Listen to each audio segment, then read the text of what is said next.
उन्होंने हाफिज बुखारी के आलम के एक ही दिन 70 জন একেবারে শেষ না তরোয়াল না ঢাল কিচ্ছু ছিল না, কোনো লড়াই করতে যায় এই দাওয়াতের কাজ পৌঁছে দিয়েছে। আজকে যেভাবে জামাত বন্দি করে পড়ান আল্লাহ কোরআনে জামাতের কথা বলেছে, তোমাদের মধ্যে এমন একটা জামাত থাকবে যে মানুষকে সৎ কাজের দিকে ডাকবে আর অসৎ কাজে নিষেধ করবে। আল্লাহ কোরআনে বলা হচ্ছে একটা দামি কাজ তুলে কাহানি হতে না যারা মানুষকে আল্লাহর দিকে ডাকে। আর এক জায়গাতে বলা হয়েছে যে ওদের কথা মানো যারা মেহনত করে মানুষকে শিখায় পড়ায়, এর বদলা চায় না, এর টাকা চায় না, হ্যাঁ এর কাপড় চায় না, এর খেতে চায় না, বলছে এরাই হলো সঠিক পথ, এদের কথা মানো। এরা বদলা আল্লাহর কাছে নিবে। আল্লাহ পাক হর জায়গাতে বলেছে তোমার জান তোমার মাল নিয়ে মেহনত করো। কি বলা যে তোমার জান তোমার মাল নিয়ে মেহনত করো। আজকে আল্লাহর রহমতে কয়েকশো জামাত আলেমের জওয়ান এক এক সালের জন্য সারা দুনিয়াতে ঘুরছে, কয়েকশো এক এক সালের জন্য। আমাদের দক্ষিণ ভারতের যে এক জামাত 1 বছর হয়ে গেল আর এক মাস মনে হয় বাকি আছে বাংলাদেশে কাজ করছে। আমাদের আইনুল বাড়ি আমাদের জেলার একজন সাথী মাওলানা 1 বছরের জন্য করেছে। 10 পড়া আইনুদ্দিন গেলা একটা আলেমের জামাত ওখানে তৈরি হয়েছে, মোকাম্মল হয়নি, কয়েকজন আছে মোকাম্মল করবে। আলেমের 1 সালের জন্য বলছে আলেম বড় মানলেন, আলেম দিন শিখাবে মসজিদে।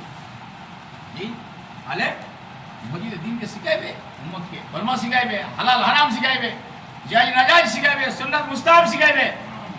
জি কে শিখাইবে? আলেম।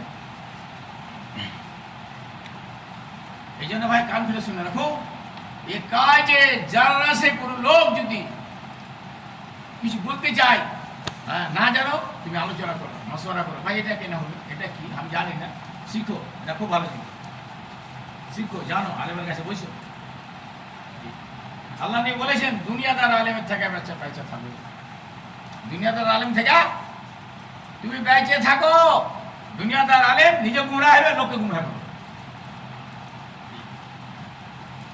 দুনিয়াকে সামনে রেখে ওরা কথা বলে, দুনিয়াকে সামনে রেখে ওরা চলে, বলছে ওই আলেম থেকে বাঁচো। এই আলেম মানে কি? আলমী নবীর উম্মতের ফিকির থাকবে, থাকবে দুনিয়ার নোটার ভোট থাকবে, উম্মতের জন্য তার চোখের পানি যাবে, উম্মতের দরকারে ঘুরবে, উম্মতকে হারাম ও জুলুম ও সুদ ও ঘুষ ও জাহান্নাম ও রাম থেকে বাঁচাবে। এক একটা উম্মতকে কলমা শিখাবে, এক একটা উম্মতকে পাক না পাক শিখাবে। আজ আফসোস লাগে হয় করে চলে এসছে কাবা ঘর থেকে, বুঝলে ফরজি জানা, বুঝি ফরজি জানা, পয়লা কলমাটা জানে।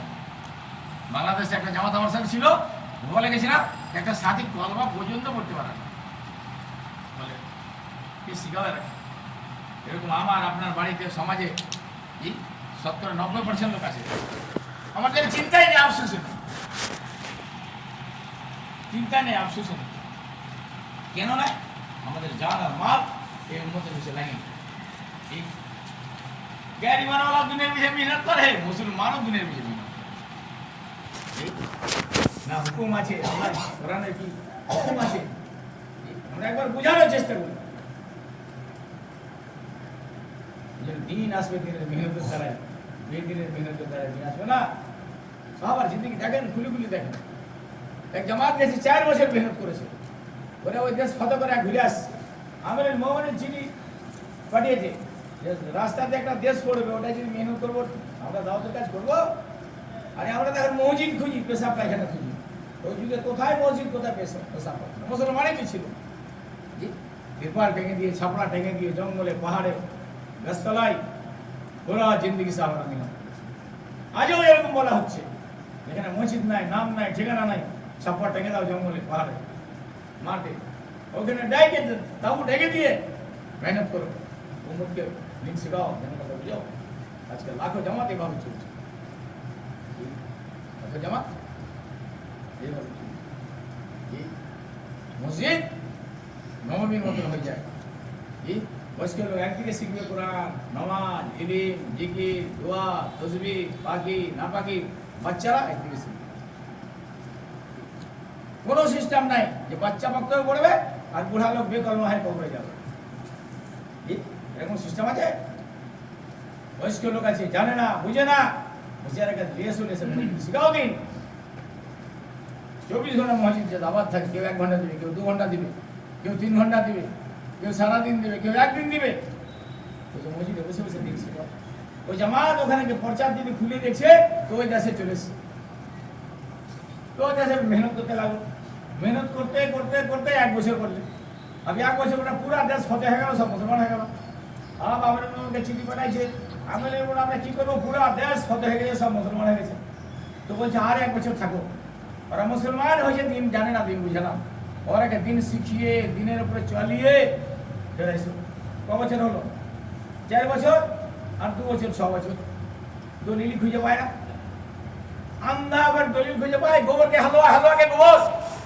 দুনিয়া দাঁড়ালেন, কোরআনকে তবলিগ খুঁজে পাবে না, ওর চোখ বন্ধ হয়ে গেছে দুনিয়া হারাম খেয়ে হারামের কথা বলে। পুরা কোরআন হলো দাও। সাহাবার জিন্দেগি আপনি খুঁজে দেখেন, 6 বছরের পরে দিন মোকামাল করে আপসি আসে। জি, এক সাহাবা জি 27 বছর পরে দিনের মেহনত করে দেশকে ফতে করে আসতে পারে। তুই দলিল খুঁজে পাও? এক জামাত আল্লাহ নিয়ে পাঠাইলেন, বললেন যে মহাজ তুমি আর খুলিয়েছে আমার আর দেখা পাবে না, খুলিয়েছে আমার আর দেখা পাবে না। যে জায়গায় তোমাকে জামাত পাঠালাম না, ওই ফতে হইতে ওই দেশের দিনকে জিন্দা করতে সাহাবারা কোনোদিন লড়াই করেনি। ওই দেশে যা পড়াও ঢেলেছে, তামু টেকেছে, দাওয়াত দিছে, বছরের বছর দাওয়াত দিছে, বাদশাকে দাওয়াত দিছে, পাবলিককে দাওয়াত দিছে, কুন্তিরকে দাওয়াত দিছে, সবকে দাওয়াত দিছে। জি, দাওয়াত দিতে দিতে দিতে দিতে দিতে কোন দেশ ফতে হয়ে গেল, কোন দেশ উল্টা মুসলমানরা আক্রমণ করল। কোরআন খুঁজো, হাদিস খুঁজো, কোথায় সেটিং হবে এটা জানো। এই জন্য বলা হয় যে আলেম যদি অ্যাকশন না লাগাই, যে তবলিগ বুঝতেই পারবা না, তবলিগ বুঝে আসবে না, অ্যাকশন লাগাতে হবে আল্লাহর রাস্তায়, নিজের জানা নিজে মানবে, তোমার তখন চোখের পানি আসবে। আল্লাহু আকবার। হিম্মত করো বাঁচা না, হিম্মত মদের আড্ডায়, জুয়ার আড্ডায়, সার্ভার আড্ডায় ঘুরি, হ্যাঁ তখন তোমার ছেলে ভালো হয়েছে, তোমার কান্দে নড়বে দাওয়াতের মতো। এ তখন মানুষের পায়ের তলে তলে ঘুরবে, উন্মতকে বাঁচে বাঁচে। তো ভাই যেটা আমার অনুরোধ, এই প্রোগ্রাম থেকে আরে বাপ আছে, এরকম বেশ কিছু আলেম আছে, একটু ফিকির করলেই হ্যাঁ